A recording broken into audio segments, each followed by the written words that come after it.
What's up, guys? It's your man, Donovan Sharpe, and welcome to this special Sunday Super Bowl 55 edition of The Seven. I am joined by Coach Greg Adams and Hotep Jesus. Guys, how are we doing today? Man, all good over here. Good stuff, man. Hotep, what's going on with you, brother? Life is good. Life is good. I'm over here grabbing the link right now so I can do this promo. We here, baby. Let's do it. Let's do it, man. So I'm on the West Coast for the first time I was actually out in Vegas. Greg, you and I did a remote show out in Vegas a while back, and it was funny because you were actually we were both back east. You did the one-on-one with Donovan Sharpe in studio on the East Coast, and then a couple weeks later we came out here and did the show as well. So it's good to be back on the West Coast. We've already got a super chat. Look at this. Cool. So Jason Bravo, $5 is glad to be here for this week's The Seven. Excited for this Super Bowl. This game could make or break the careers of both quarterbacks. # passing the torch. So, what are your thoughts on this year's Super Bowl, Hotep? I don't know that you're really a big sports guy, but I can't imagine that you're completely ignorant of it either. Yeah, I got out of investing myself in sports a while back. I did some introspection. Number one, first and foremost, and realized it was taking up too much of my time. And then two, I was just looking at the corporation of the NFL, how it operates, and how it's really not separate teams. It's one corporate entity trying to do what's best for the league, and the whole league makes choices for the teams. And when you think about being an owner of a team, you're not actually thinking about winning. You're thinking about, how do I sell tickets? How do I keep this, how do I sell concessions, so on and so forth. So it's really a money game. So I started thinking to myself, well, if these guys don't really care about their team winning, why should I? I've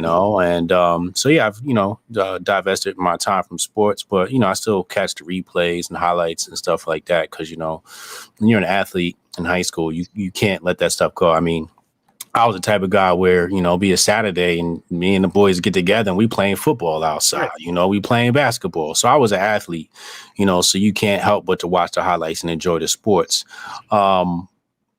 This year I got Brady winning it. Technically, I believe that the Chiefs should win on paper and on the field. They should win, but I believe the powers that be want to give it to Brady. Man, my brothers and we've had this discussion, man. And listen, Kansas City is a much better football team. They've got the fastest receiver. They've got the better tight end. They've got the better quarterback. They've got the better coach. On paper, on paper, the Buccaneers can get boat raced, but they only lost by 3 during the regular season. And if I'm not mistaken, that game was in Kansas City, and the Buccaneers have Tom freaking Brady. I can't imagine betting any amount of money that matters to me against Brady. CGA, what are your thoughts, man? Which way do you see this game going? Well, I love what Hotep had to say, man, and my settings are a little off, but I love what he had to say about, not investing in the sports anymore. I was at that point at one point, but I came from college basketball. I played sports all my life, and, in terms of the NFL, the Raiders has always been a team that I connected with since I lived in L.A. as a young kid, and they were L.A., and I've always followed them. But I remember listening to Jesse Ventura. Yeah, I love Jesse Ventura, and he was talking about how professional sports is a work. Even college sports, you have point shaving, you have a lot of things that go on.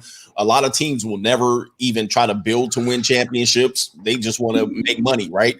You're never going to have Sacramento Kings build up enough to win a championship. So I understand that sometimes it's a waste of time. My team hasn't won a football playoff game in 20 some odd years, so.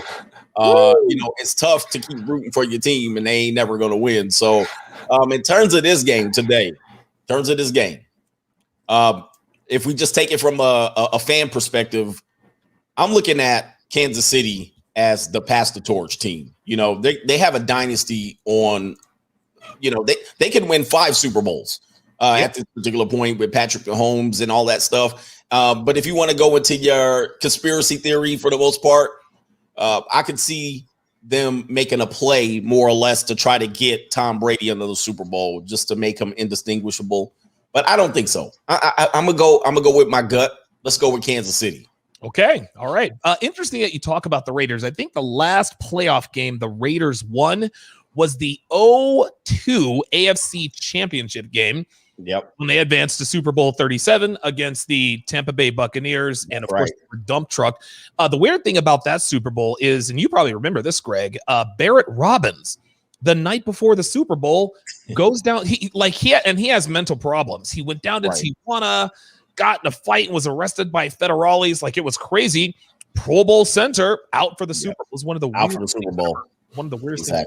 And the year before that was the Tuck Rule game with Tom Brady that sent him on to be the dynasty game. So, we had some good years, and that was the last of them. The Raiders, the Raiders should have won that football game. Tom Brady, second-year guy, Tom Brady, he lost the football. They invented the Tuck Rule that game. John Gruden was the head coach of the Raiders. John Gruden was the Raiders coach. Yeah, right. I mean that would have been a good little runoff of a good little couple of years for the Raiders. So, but that was the end of it.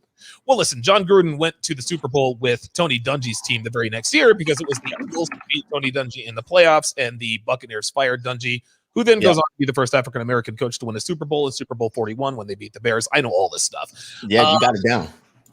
Avid Hiker with the $10 super chat. I greatly appreciate that. Red Sings the Blue says, can't wait to see the commercials. They've got hopefully controversial, but I know they gonna girl power these commercials to death. Hotep. Now, we've seen these Super Bowl commercials as of late with the girl power stuff. I don't recall the Gillette commercial being a Super Bowl commercial, but it really, like, they ended up losing somewhere around $8 billion because of that. Do you think the social justice warrior left-wing agenda is going to be in this year's Super Bowl, or have they figured out that they get broke when they go woke? Oh, no. You see, you look like you're going to think you're like, oh, no, hell no. Hell no. No. See, the thing is, the money's created. They don't care about the money. It's about the agenda. It's always power over money. Sure. So you're going to see a lot of foreshadowing. Like last year, we had a Chinese guy in a hazmat suit, and I believe it was a Toyota commercial in the middle of a coronavirus outbreak, So you're going to see a lot of foreshadowing, a lot of symbolism, and I'll be live tweeting, breaking some of these commercials down as I see them. They come fast, so it's really hard, but I try to stay on top of it. But absolutely, no, you're going to see it's not so much as SJWism as it is globalism and communism. Ooh, wow. For real. CGA, what are your thoughts on that? Do you think do you think okay, you're in that camp too. They have not learned their lesson, they never will. Yeah, I don't think they're concerned about the money. I mean, you look at what Gillette did, and they doubled down at that particular point. They were losing money, and they said, we're still on point with the message. And it wasn't until they really got in trouble with Procter and Gamble that they had to correct course and try to reel back their male customers. But a lot of these corporations are protected by bigger corporations who are protected by globalists. So that money is already there. We're going to see a lot of wokeness in these commercials. I was just talking to Hotep about some symbolism in there. And I talked to my audience about it last night, related to you're seeing a lot of interracial couples in these commercials. And many of the couples, the woman is the black woman. Yes. The man is the white man. All right. So, and which is the lowest percentage pairing. That is the lowest percentage pairing. I mean, that's like, now you might as well put a Chinese guy with a black woman. I mean, that's like, but I always question, and I don't have an eye for trying to break it down like maybe Hotep does, but I question why do I see 5 commercials like that all of a sudden? Right. There is a reason. So what is that reason? The reason is, and this is really very simple. The reason why they are putting white men married to or in relationships with black women, because they have to know that black women are the least preferred women on the sexual. This doesn't mean that black women are bad.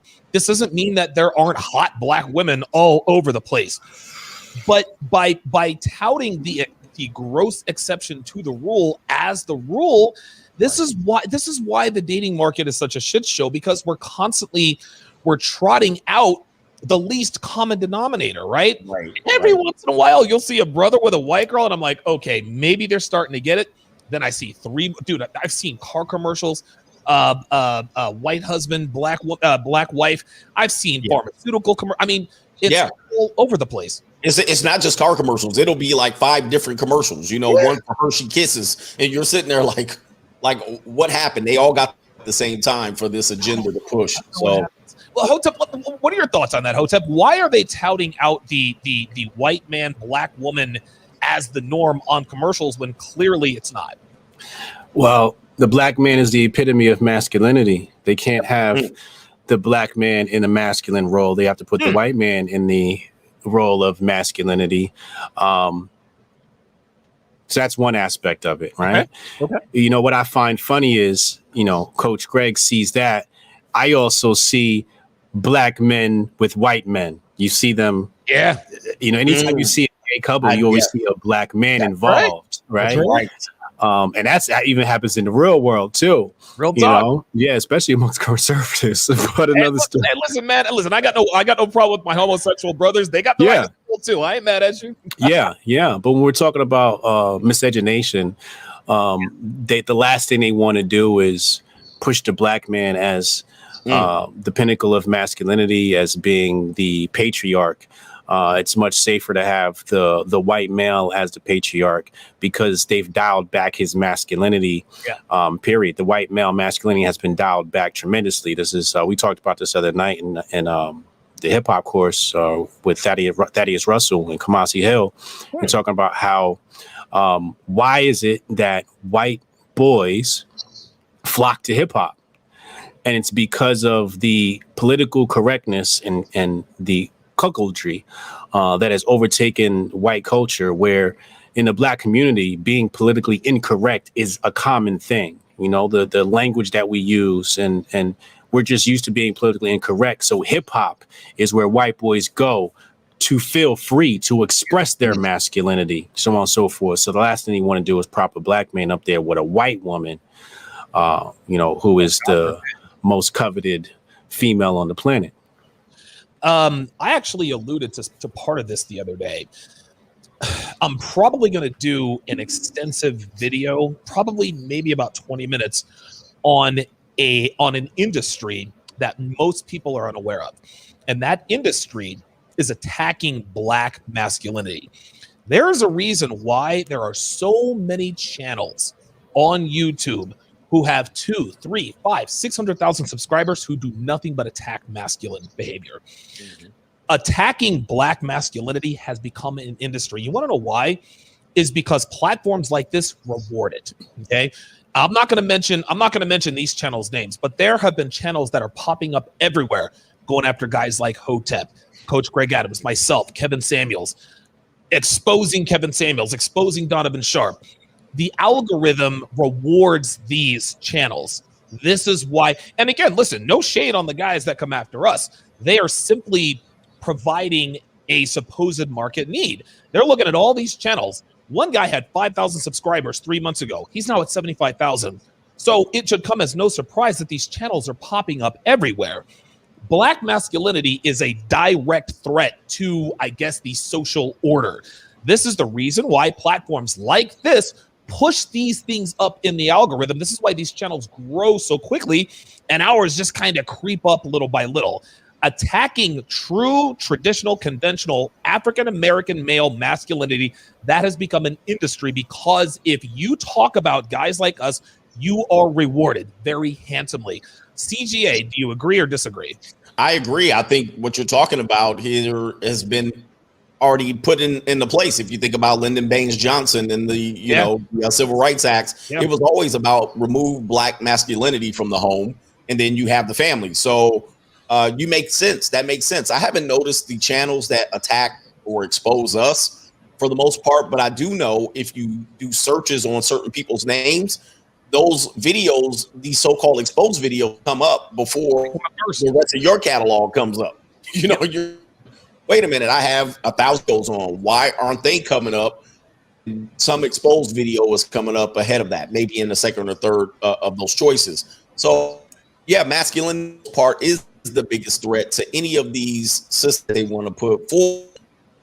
I think there are enough men that can hold the line just a little bit, but I think over time, just unfortunately, I was telling my guys in another stream, 6 of the voters are women now.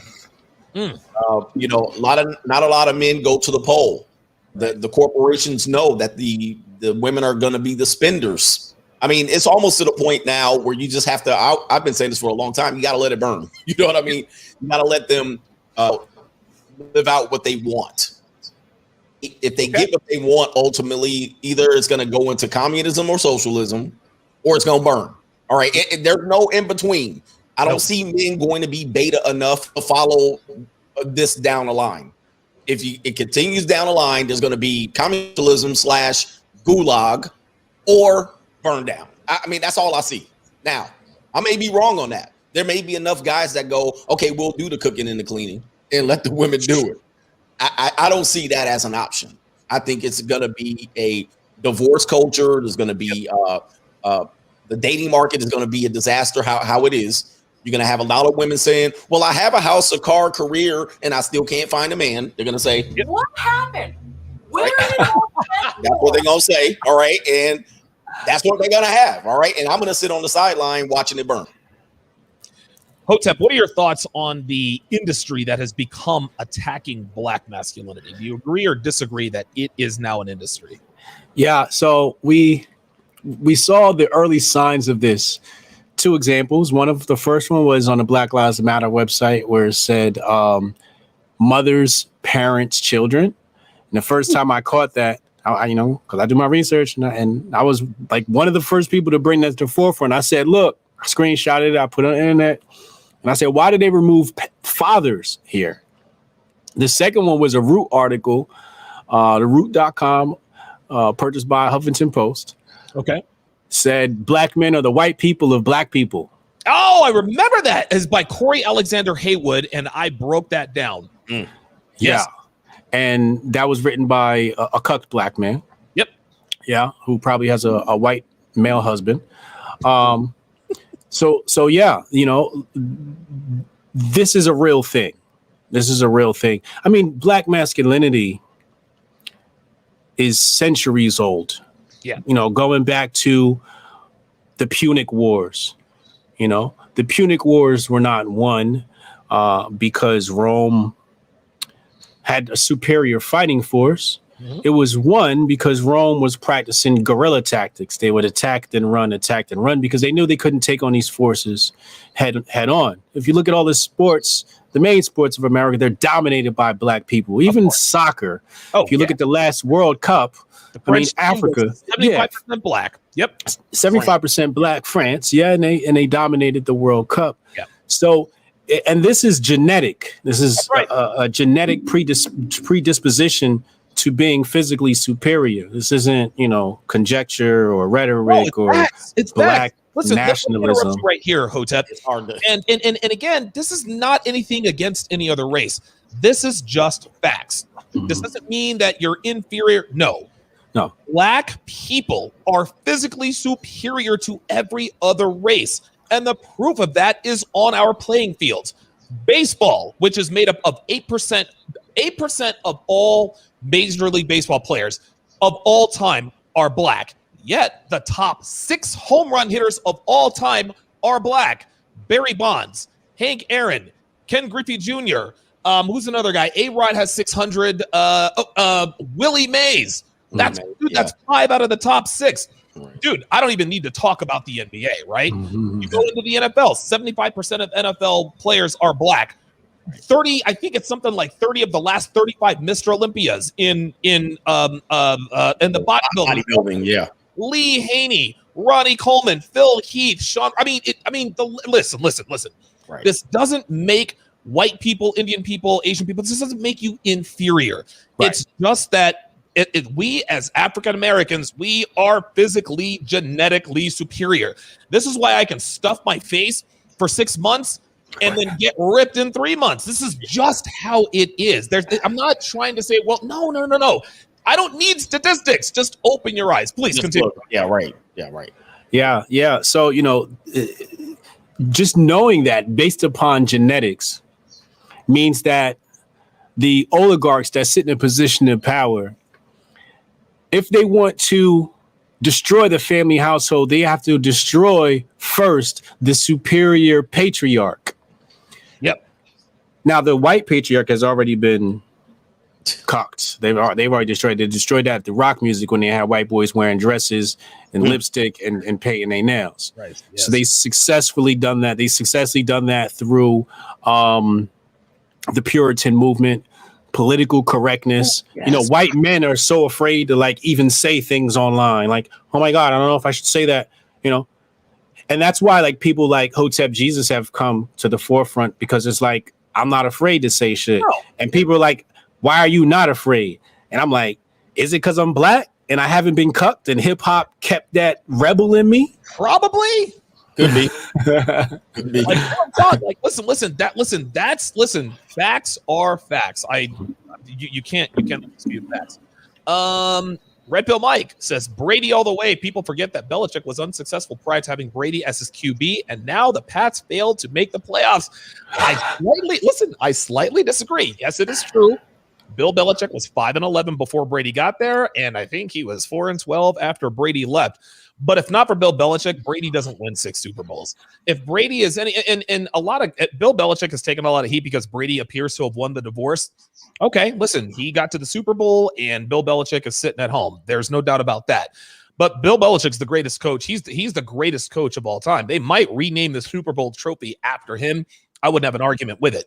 But the way I see it is this, is when we have this chicken, well, not really chicken and egg, like did Jordan need Phil Jackson? Did Phil Jackson need Jordan? I'll give you this example, guys. If you were to put me in the number 24 car, Jeff Gordon car, and put me on the Daytona Motor Speedway and I race the Daytona 500, I'd crash out on the first lap, right? Likewise, if you put Jeff Gordon in my rental car, Ford Edge, sitting outside, probably wouldn't win the race, right? It's not going to have the horses. You put Jeff Gordon in the 24, and now you've got a 4-time Daytona 500 winner. You cannot have one without the other. Brady needed Bill. Bill needed Brady. You can't use this one season as a referendum against Bill Belichick. Bill Belichick doesn't win 6 Super Bowls without Tom Brady. Tom Brady doesn't win a Super Bowl without Bill Belichick. That's the way I see it. Well, there's not a lot of parity in the NFL to be able to say, and plus, I mean, I don't think one player makes that much of a difference to where you can run off 6 Super Bowls. You got a quarterback. I mean, come on. I mean, that's it. I mean, that's all we're going to judge and say, Brady was it. You got 21 other players on the field. It's impossible to just give all the credit to one player, but it's hard to take away the impact that Brady has. I mean, he's at the 7th Super Bowl. I mean, he's in his 10th Super Bowl. I mean, I never thought I would see that, but that's what we see.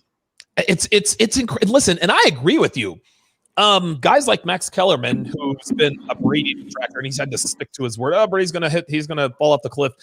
He never really calls Brady. Back when it was when they only had 3. You guys remember the whole, we're on to Cincinnati. The Patriots had only won 3 Super Bowls then. They would win 3 more after we're on to Cincinnati, I think, including that year. But Brady is the fact that this guy has been to 10 Super Bowls. Okay, he's played on 3 teams that won Super Bowls. In Super Bowl, what was it, 34? In Super Bowl 36, that was a huge upset. Heavily favored Rams. Brady was probably not instrumental. He had the game-winning drive. Clearly wasn't the best player on the team. But I think what we also have to acknowledge is that there is a lot of luck involved. You've got probably the second greatest kicker of all time, the greatest playoff kicker of all time, Adam Vinatieri. Yeah. He was a factor. The defense for Super Bowl 36 was Ty Law, Lawyer Malloy, Teddy Bruschi, Chris Slade. That was probably that was probably one of the greatest defenses of all time. Yeah. So yes, a lot of things had to fall into place. Then there was Spygate. Then there was I was going to say you're forgetting 2 important things: the NFL, the ball in the air, Deflategate. So that's 2 Super Bowls right there. Right, but then here's the thing. But then on the other side of the coin, you've got David Tyree and the helmet catch. Right. If not for that, then Brady would have won that Super Bowl. Then of course Nick Foles beats Brady. Tom Brady sets the Super Bowl record with over 500 yards passing and loses to a journeyman quarterback by the name of Nick Foles, who we all know now is garbage. It looks like the Eagles are going to trade away Wentz anyway. It's just the craziest set of circumstances. And Matt Ryan should have won a Super Bowl against Brady. So there's a whole bunch of circumstances that there was a bunch of happenstance. Butler. It's just right. But the fact that this guy is playing in his 10th Super Bowl, we're never going to see this again. No, never. We're never going to see this again. Like, we have guys that haven't played in 10 playoff games. This Right. has been to 10 Super Bowls, man. I mean, I don't really know what more to say. You can't hate it. You can't hate on it. I No, mean, I you don't know if anybody can hate. Yep. This is an interesting super chat. Red Pill Mike $5 says, I never understood why the Raiders chose to throw the ball as a primary game plan against the best cover 2 defense I've ever seen in Tampa Bay 0-2.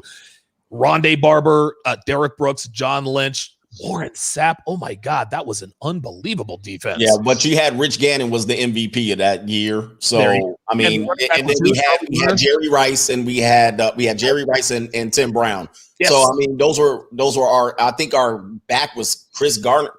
I mean, we didn't have a big back, so nope. They had to throw it. They had to throw it. It's tailor made. It's like Balboa versus Lang the first time. Nonstop Dre 360 $2 says, as Aaron Clary says, money printer go brr. Absolutely. Red Sings the Blue says, I got money. The interracial couples will then be progressing to women being with Megatron and men being with Decepticons. You know, robots in disguise. That's a good one. Not to play $362 says, a nation is born, studies Epicurean Will Durant. I'm not smart enough to know what that is. Stoic. Stoics. Okay. All right. Stoic and guys, Epicurean. I'll probably have Hotep on the panel because I would have let that. Yeah. Jim Ed $2 says, winners win and losers make excuses for losing. Android 17 two Canadian dollars says the Seahawks should have run the football. That's another one that the Patriots win because they don't run the ball. So yeah, I mean, there you go.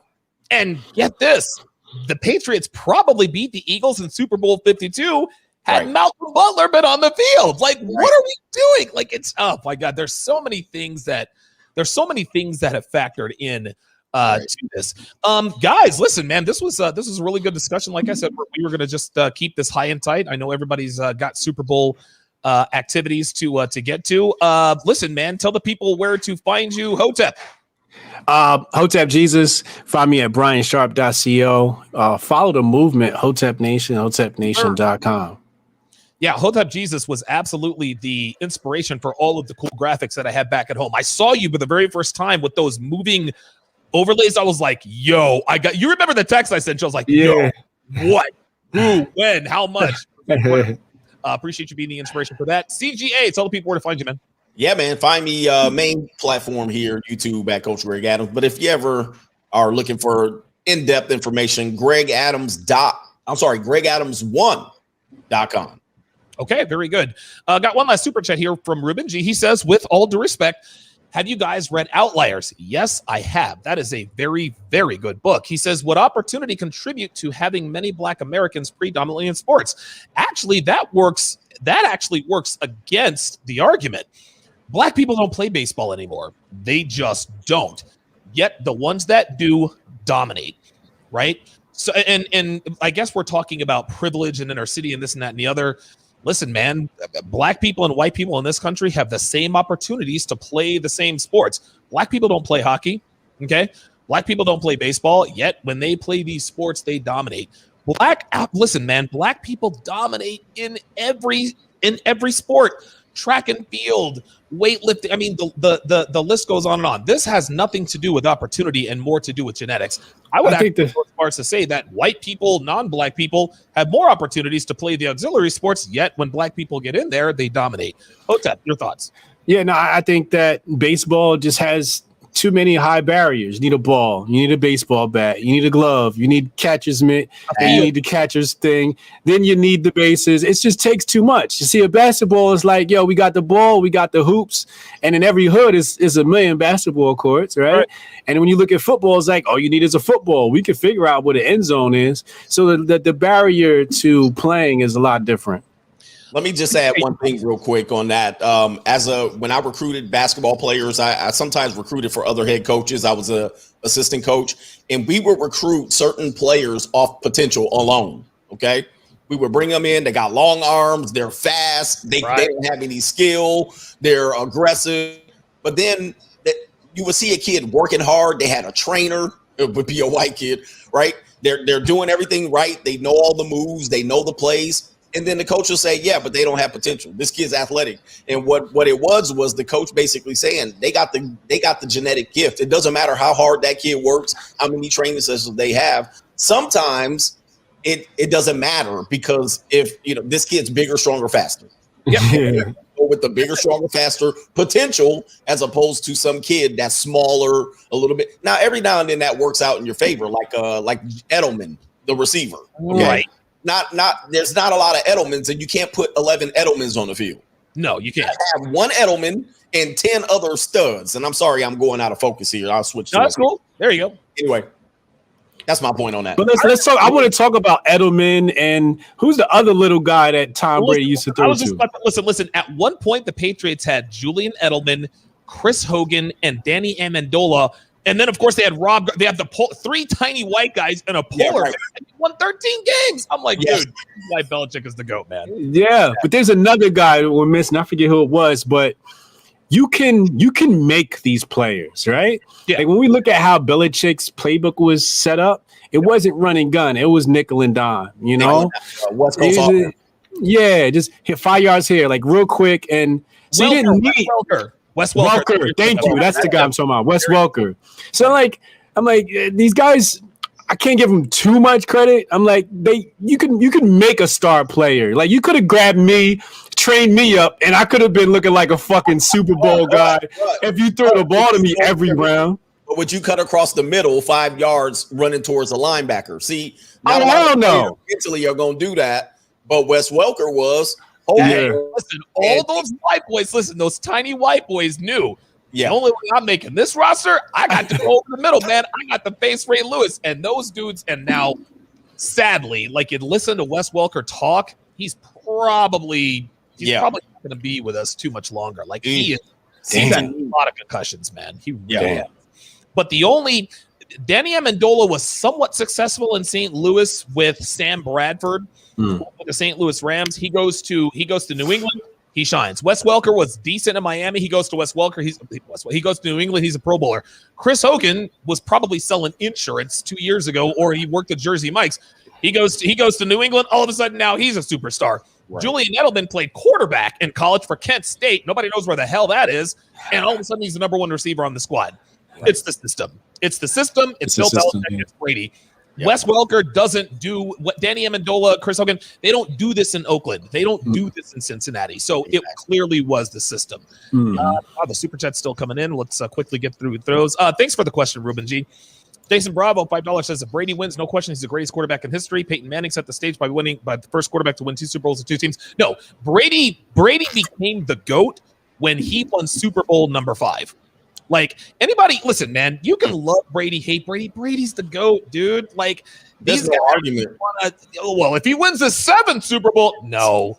He was the GOAT when he won number 5, and it should have probably been when he won number 4.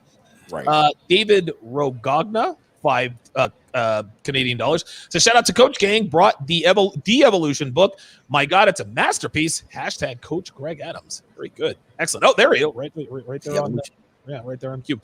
Chris Von Erich, $25 says, hey, don't discount black men in hockey. Some great ones in the game now. Recent past PK Subban and Anson Carter to name 2. Yeah. Here's a fun little fact. What most casual hockey fans don't realize, everyone knows the name Wayne Gretzky. Wayne Gretzky is the greatest hockey player ever. He won 4 Stanley Cups in Edmonton before he got traded to the Los Angeles Kings and went to the finals then. I forget who he lost to. But those Oilers teams were awesome. Wayne Gretzky, Mark Messier, Marty McSorley. It was an all-star team. Guess who their goaltender was? Grant Fuhrer. Black man. Black guy. Yeah. Was it? Right, yeah. Exactly. Grant Fuhrer. Yeah, he was a black goalie. He looked like Donovan Sharpe, though. He wasn't. He wasn't. Yeah, he looked like him, but he was a brother. What? I didn't know that. Yeah, man. Great, dude. Those are some all-star, and I'm sure I'm probably missing a couple more. Was Paul Coffey on that team? Paul Coffey might have been on that team, but yeah, dude, that was an all-star team. Bro, you taking me back because I used to live on a block with a bunch of Italian white boys, and I used to watch them play hockey, but I didn't know how to rollerblade. So one day they were like, "All right, fine, put on the equipment and play goalie." I guess I was too good at it because they wouldn't let me play no more. And I was talking shit too. I was talking shit, and they couldn't get past me. That was the last time they let me play goalie, yo. Enough. We see the hockey players skating around. Every hockey team will tell you the best athlete on the team is the goaltender. Wow, really? So it should come as no surprise that the greatest dynasty the NHL has ever seen, the Edmonton Oilers, the best athlete on that squad, Grant Fuhrer, a black man. Guys, this was fun. Enjoy the Super Bowl. Enjoy the nachos. I think there's something like 2 billion pounds of Tostitos being eaten today. Thank you guys very, very much for tuning in, and we will see you guys all next week for the regular episode of The 7. Take care.